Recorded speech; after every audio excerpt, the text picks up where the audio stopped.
Future की एक बड़ी जबरदस्त तस्वीर किसी लंबी चौड़ी कहानी में नहीं बल्कि सिर्फ कुछ गिने चुने शब्दों की ताकत में छिपी होती है। आज हम ऐसे ही एक छोटे से टेक्स्ट को समझने की कोशिश करेंगे। एक ऐसा टेक्स्ट जो अपने आप में एक पूरी दुनिया को समेटे हुए है। जरा ध्यान से सुनिएगा। ये सिर्फ शब्द नहीं है, ये एक मंत्र की तरह है। समझिए एक डिजिटल कलाकृति है जिसे हम आज परत दर परत खोलेंगे। फ्यूचरिस्टिक यासा motor floating in air, holographic interface, digital data overlay, rotating slowly, blue neon lights, cyberpunk lab environment, ultra realistic, 8K cinematic render। तो ये सिर्फ एक डिस्क्रिप्शन नहीं है ना? नहीं, ये तो निर्देशों का एक एकदम सटीक सेट है। जैसे एक ब्लूप्रिंट हो एक खास फ्यूचर की कल्पना करने के लिए। हो सकता है ये किसी एआई को दिया गया हो ताकि वो इसे हमारी आंखों के सामने जिंदा कर सके। तो चलिए इस विजन की परतों को खोलना शुरू करते हैं। सबसे पहले बात करते हैं उस चीज की, उस ऑब्जेक्ट की जो इस पूरी कल्पना के बिल्कुल सेंटर में है, इसकी नींव है। तो सवाल उठता है कि आखिर ये यासा मोटर है क्या? और ये सवाल बहुत जरूरी है क्योंकि इसका जवाब ही इस ब्लूप्रिंट की असली जीनियस को सामने लाता है। ये कोई ऐसी वैसी मोटर नहीं है, ये कुछ बहुत ही खास है। यासा मोटर ये कोई साइंस फिक्शन वाली चीज नहीं है, ये असलियत है। एक रियल एकदम कटिंग एज टेक्नोलॉजी। इसे इलेक्ट्रिक मोटर्स की अगली पीढ़ी कह सकते हैं। छोटी, हल्की, पर इतनी पावरफुल कि यकीन ना हो।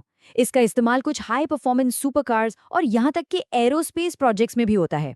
तो जैसे ही इस विजन में यासा मोटर शब्द आता है, ये पूरी कल्पना अचानक से जमीन पर आ जाती है।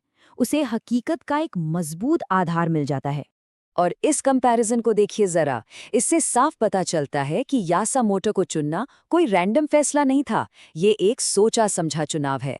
यासा मोटर का मतलब है एफिशिएंसी, इसका मतलब है कॉम्पैक्ट पावर। ये उस फ्यूचर की तरफ इशारा करता है जहां टेक्नोलॉजी बड़ी और भारी भरकम नहीं बल्कि छोटी, स्मार्ट और कहीं ज्यादा शक्तिशाली होगी।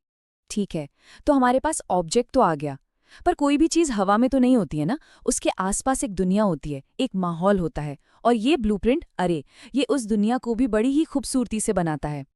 जरा सोचिए, नीली नियॉन लाइट्स, ये सिर्फ एक रंग नहीं है, ये तो एक पूरी की पूरी फीलिंग है, एक मूड है।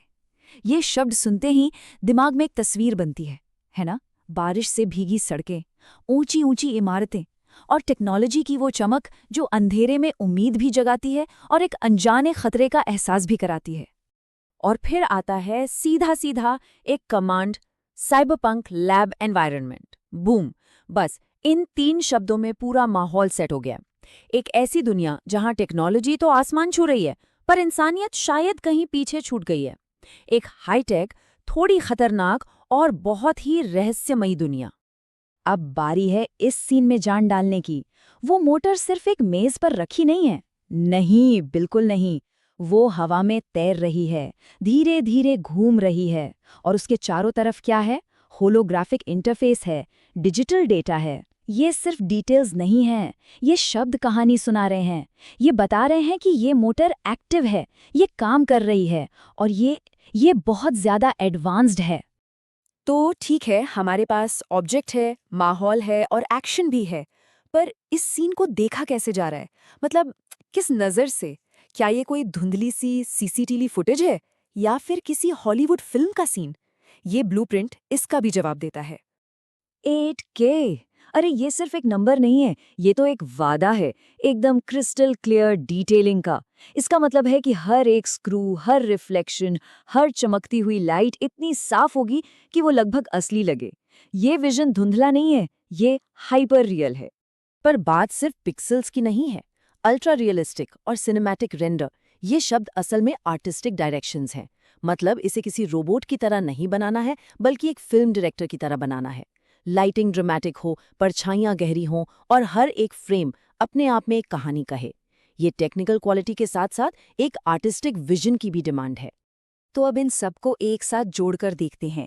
एक असली रियल वर्ल्ड टेक्नोलॉजी, एक दमदार माहौल, थोड़ा एक्शन और एक सिनेमैटिक लेंस। ये अलग अलग टुकड़े नहीं हैं, ये बिल्कुल एक रेसिपी के इंग्रेडिएंट्स की तरह हैं, जो जब मिलते हैं तो एक जबरदस्त, पावरफुल विजन तैयार करते हैं। तो ये है वो 4 स्टेप का फार्मूला। पहला द कोर यानी एक असली एडवांस टेक्नोलॉजी को चुनना, दूसरा द वर्ल्ड मतलब उसे एक दमदार माहौल में रखना, तीसरा द डिटेल्स यानी उसमें एक्शन और फंक्शनैलिटी की परतें जोड़ना, और चौथा द लेंस यानी उसे देखने का एक आर्टिस्टिक नजरिया तय करना। हर स्टेप पिछले वाले पर बनता जाता है और मिलकर एक मुकम्मल विजन तैयार करता है। और सच कहूं तो यही इस पूरे विश्लेषण का निचोड़ है। इस ब्लूप्रिंट की असली ताकत सिर्फ इस बात में नहीं है कि ये क्या दिखाता है, बल्कि इस बात में है कि ये कितनी सटीकता से दिखाता है। ये आज के ज़माने की क्रिएटिव लैंग्वेज है, आधी कविता और आधी इंजीनियरिंग, एक कलाकार का सपना और एक प्रोग्रामर का कोड, दोनों एक साथ। तो ये सब हमें एक बहुत बड़े सवाल के साथ छोड़ जाता है। ये वो भाषा है जिसके इस्तेमाल हम आज फ्यूचर को बनाने के लिए, उसे देखने के लिए कर रहे हैं। जरा सोचिए, कल के भविष्य का ब्लूप्रिंट कैसा होगा?